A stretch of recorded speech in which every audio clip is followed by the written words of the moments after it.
Time misto do Flamengo tem atuação bizonha, é derrotado na Bolívia e se complica na fase de grupos da Libertadores da América. Tite assume erros e volta a falar em ciência para poupar jogadores. Torcida se revolta e critica treinador. Essas e outras, a partir de agora, no seu canal Raflamelo. Cola esse dedo no like, ajude muito o nosso canal. Continue compartilhando os nossos conteúdos. Se você ainda não é inscrito, aqui embaixo tem um botão, é muito importante a sua inscrição para o crescimento do nosso canal. Não se esqueça sempre de ativar o sininho para receber todos os nossos vídeos. Raflamelo 81 nossa gente, vem comigo, assiste até o final, não pule esquema à parte, porque tem muita informação do rubro-negro mais querido do Brasil e do mundo. Vamos falar primeiro aqui dos bastidores da derrota. Depois de 23 jogos, o Flamengo perdeu a invencibilidade em 2024, né? Numa altitude de 3.600 metros em La Paz. A aposta de Tite, que foi uma decisão respaldada pela diretoria, em um time muito modificado e mais físico para enfrentar o Bolívar, passou longe de funcionar. A equipe não conseguiu ficar com a bola e nem mesmo conseguiu anular o adversário na derrota por 2-1 para os bolivianos na noite de ontem. Se a ciência é a palavra que está na moda aí no clube, né? Em toda a coletiva do Tite, ele utiliza muito a palavra ciência, será preciso trocar pela matéria matemática. O Flamengo já começa a fazer os cálculos para não se complicar ainda mais no grupo E. O Flamengo é vice-colocado, mas pode ser ultrapassado hoje pelo Milionários e cair para a terceira colocação do grupo E, já que o Bolívar é líder isolado com 9 pontos, 3 jogos, 3 vitórias.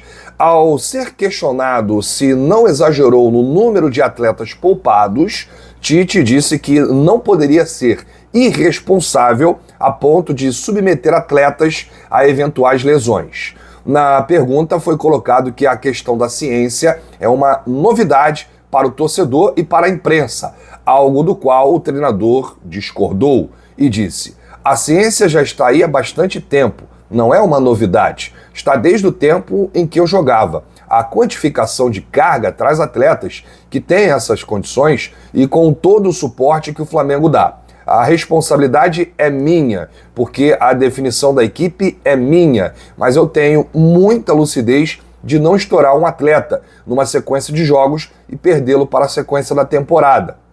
Aí fica muito fácil, a qualidade técnica começa a se perder, começa a errar passe. Esses são todos os indícios para dar 2. Respeito à pergunta, mas não é nenhuma novidade ciência no futebol. É só procurarmos informações verdadeiras, risco e estratégia. A opção foi em cima disso e a responsabilidade maior é do técnico que escala. Questiono o porquê temos que poupar tanto, né?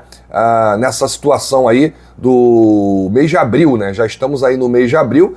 A verdade, se você for colocar jogos importantes, campeonatos importantes, o Flamengo chegou aí a 6 jogos na temporada. São 3 jogos de Campeonato Brasileiro e 3 jogos de Libertadores. E o Tite tá aí agarrado na ciência, dizendo que tem que poupar, que é obrigado a poupar, que assume o risco, assume o erro, né? É uma decisão até mesmo respaldada pela diretoria do Flamengo. E aí eu pergunto, deixo essa pergunta aqui no nosso vídeo para o torcedor: que planejamento é esse? Esse planejamento está correto? Está dando resultado? Vai dar resultado lá na frente? Bom, o Tite disse mais isso aqui, ó: risco A, estratégia A. E a opção foi em cima disso. E a responsabilidade maior é minha, do técnico que escala. Vamos pegar um dado específico. Eu não sei se a gente repetiu escalação esse ano. Isso é um indício que trocas A. Trouxe agora um número de trocas excessivo. Foram 2 aspectos.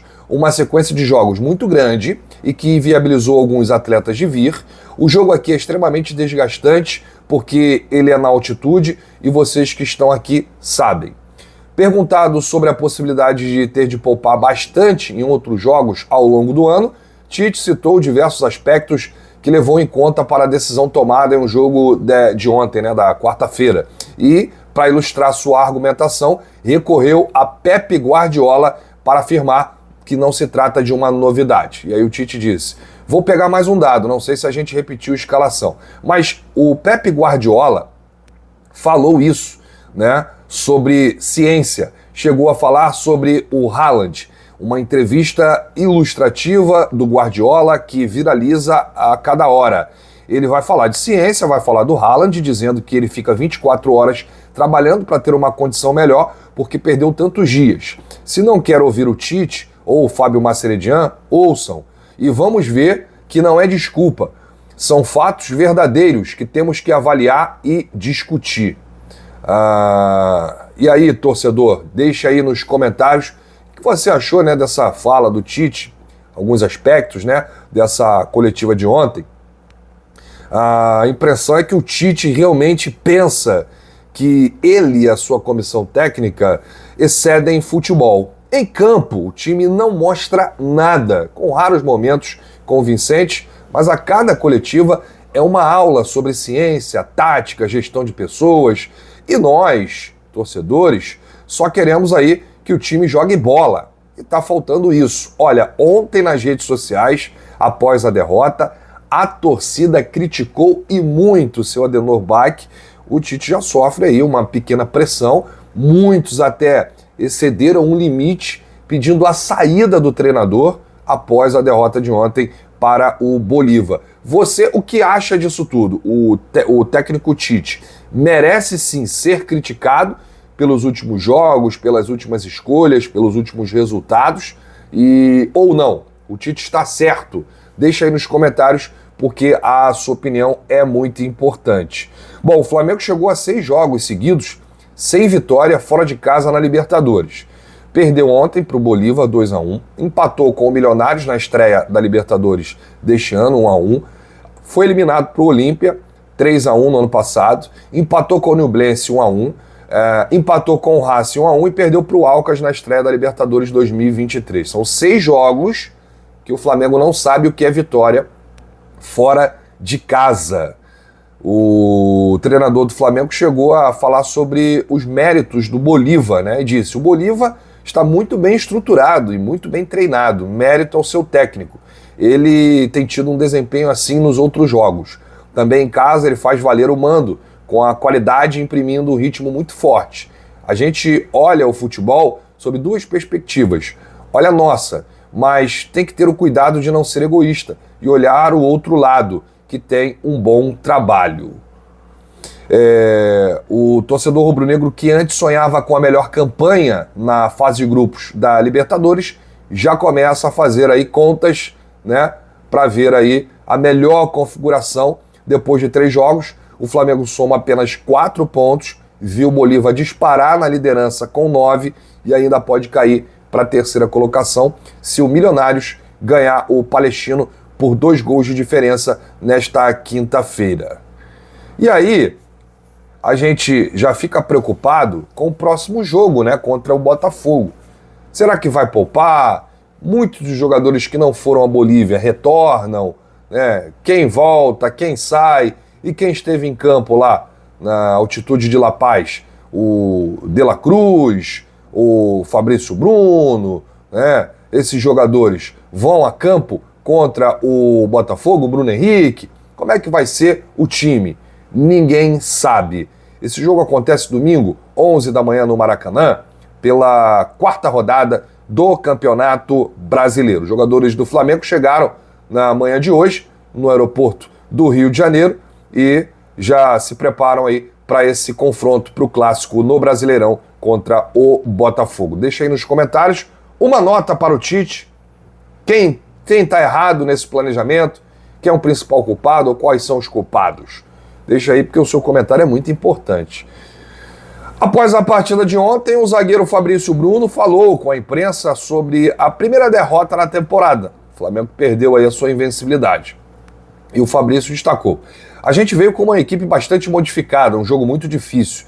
A equipe deles sabe usar o fator altitude, o tempo de bola, a bola tem uma velocidade a mais. Eles tiveram felicidade em 2 gols, mas agora é ter tranquilidade, cabeça no lugar, porque não tem nada perdido. A gente tem mais 3 jogos na fase de grupos para garantir a vaga.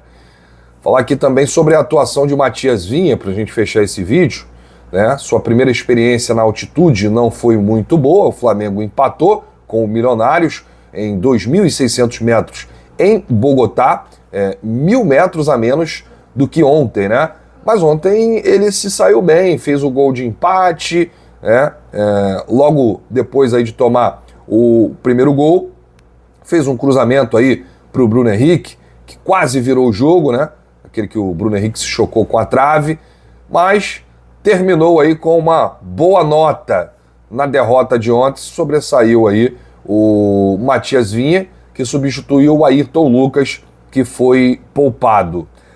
No fim da partida, o atleta parecia extenuado e um lance que ilustrou muito se deu quando fez um desarme na sequência, deixou a bola sair pela linha lateral no momento em que a tinha dominado.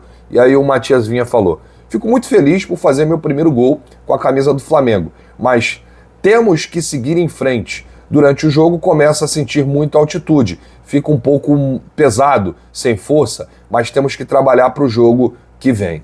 Ciente que a pressão aumenta com o tropeço na altitude, o uruguaio afirmou que as críticas são compreensíveis para um time obrigado a vencer em todas as partidas. E aí ele finaliza dizendo: estamos em um time que tem que ganhar todos os jogos que enfrenta. Então, essa pressão é responsabilidade nossa. Vamos buscar os 3 pontos sempre. Aí, os artistas do espetáculo, registramos aqui as palavras do Fabrício Bruno e também do Matias Vinha, que falaram ontem lá na altitude de La Paz. Bom, eu volto, a qualquer momento com novidades do rubro-negro mais querido do Brasil e do mundo. Se você chegou até aqui, é muito importante o seu like, o seu joinha, ajuda demais os nossos vídeos, ajuda demais o nosso canal e não se esqueça de se inscrever no botão aqui embaixo. Grande abraço, saudações rubro-negras, bate no peito e diz: isso aqui é Flamengo, valeu!